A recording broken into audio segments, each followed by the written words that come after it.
গত 27 এপ্রিল রাতে তোলাবাজির অভিযোগে গ্রেফতার হয়েছিলেন রাজ্য বিজেপির দক্ষিণ জেলার যুব মোর্চার সভাপতি সুমন দেবনাথ। মূলত রাজ্যের মুখ্যমন্ত্রী প্রফেসর ডাক্তার মানিক সাহার নির্দেশে পুলিশ সুমন দেবনাথকে গ্রেফতার করেছিল। পুলিশ সিজ করেছিল তোলাবাজ যুবনেতা সুমন দেবনাথের ব্যাংক অ্যাকাউন্ট। তার অ্যাকাউন্টে ছিল 4 কোটি টাকারও অধিক। রাজ্য এবং দেশের বিভিন্ন সংবাদ মাধ্যমে ফলাও করে প্রকাশিত হয়েছিল সুমন দেবনাথের গ্রেফতারের খবর। টাইমস অফ ইন্ডিয়া লিখেছিল, Tripura BJP youth wing chief held for extortion. Voice of seven sisters এর হেডলাইন ছিল, for extortion BJP youth wing leader in Tripura held removed from post.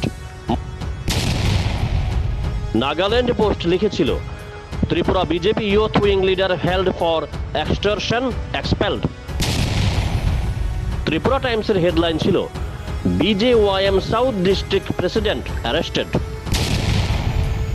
ত্রিপুরা-info.com লিখেছিল, at last South Tripura District Yuba Morcha President arrested due to the intervention of the Chief Minister. রাজ্যের নিষ্কলুষ মুখ্যমন্ত্রী professor doctor মানিক সাহার নির্দেশে গ্রেফতার সুমন দেবনাথকে দক্ষিণ জেলার যুব মোর্চার সভাপতির পদ থেকেও দেওয়া হয়েছিল অব্যাহতি, তাও মুখ্যমন্ত্রীর নির্দেশেই। পদ হারিয়ে সুমন এখন ঢাল তলোয়ারহীন। বাস্তবে এমনটাই মনে হচ্ছে, কিন্তু না, পর্দার অন্তরালে রচিত হয়ে আছে নতুন স্ক্রিপ্ট।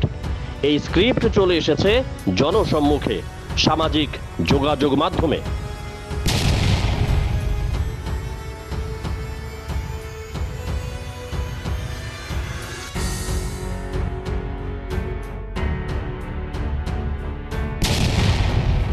গত 2রা আগস্ট রাজধানীর ফায়ার সার্ভিস চমনস্থিত সোনারতরী হোটেলে তোলাবাজ সুমন দেবনাথের সঙ্গে গোপন বৈঠক করেন প্রদেশ বিজেপির সাধারণ সম্পাদিকা পাপিয়া দত্ত।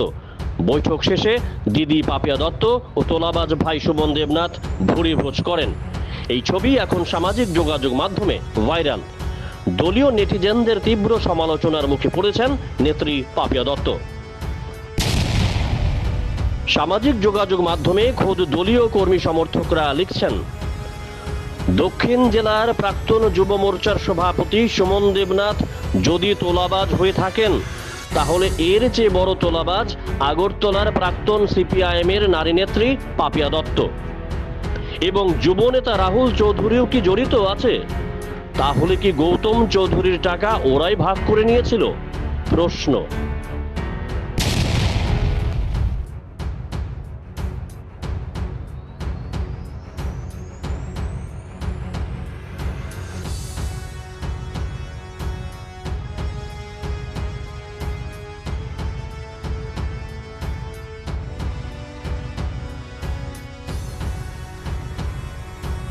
দুর্নীতিমুক্ত ত্রিপুরা গড়ার ডাক দিয়েছেন মুখ্যমন্ত্রী।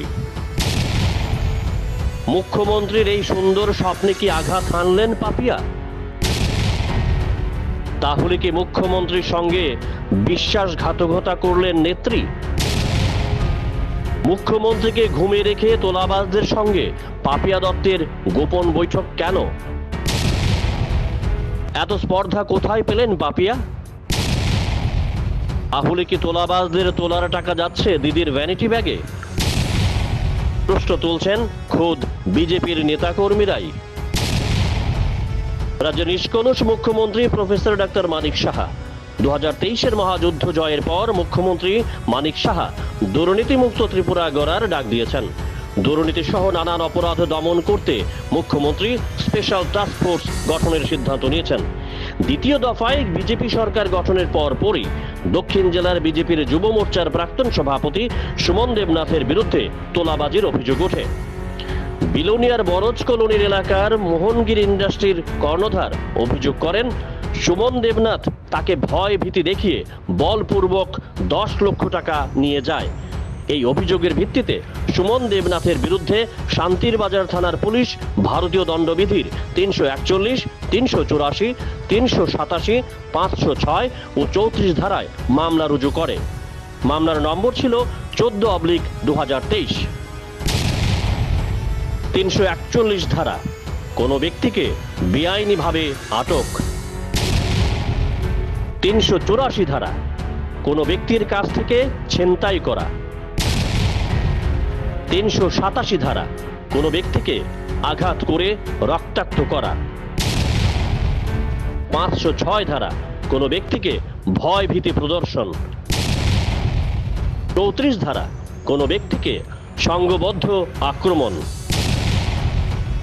ভারতীয় দণ্ডবিধির ধারা অনুযায়ী সুমন দেবনাথ একজন দাগী অপরাধী। মুখ্যমন্ত্রীর নির্দেশে তাকে গ্রেফতার করা হয়েছিল। আর এই সুমন দেবনাথের সঙ্গে নাকি প্রদেশ বিজেপির সাধারণ সম্পাদিকা পাপিয়া দত্তের গোপন বৈঠক। বিজেপির ঘরোয়া রাজনীতিতে কথিত আছে এই মুহূর্তে পাপিয়া নাকি মুখ্যমন্ত্রীর ঘনিষ্ঠ। বিজেপির কর্মী সমর্থকরা প্রশ্ন তুলছেন, সিপিআইএম এর রামনগর অঞ্চল কমিটির প্রাক্তন নারী নেত্রী তথা হালের বিজেপির নেত্রী পাপিয়া তাহলে রাজ্যের নিষ্কলুষ মুখ্যমন্ত্রী প্রফেসর ডাক্তার মানিক সাহাকে ঘুমের মধ্যে বিক্রি করে দিচ্ছেন এবং তিনি বৈঠক করছেন গুন্ডা ট্যাক্স আদায়কারী সুমন দেবনাথের সঙ্গে। তবে পাপিয়া দত্ত দক্ষিণ জেলার প্রভারীও বটে, তাই সবার সঙ্গেই তো যোগাযোগ রাখতে হয় নেত্রী পাপিয়াকে, বলছেন নেত্রীর ঘনিষ্ঠ লোকজন।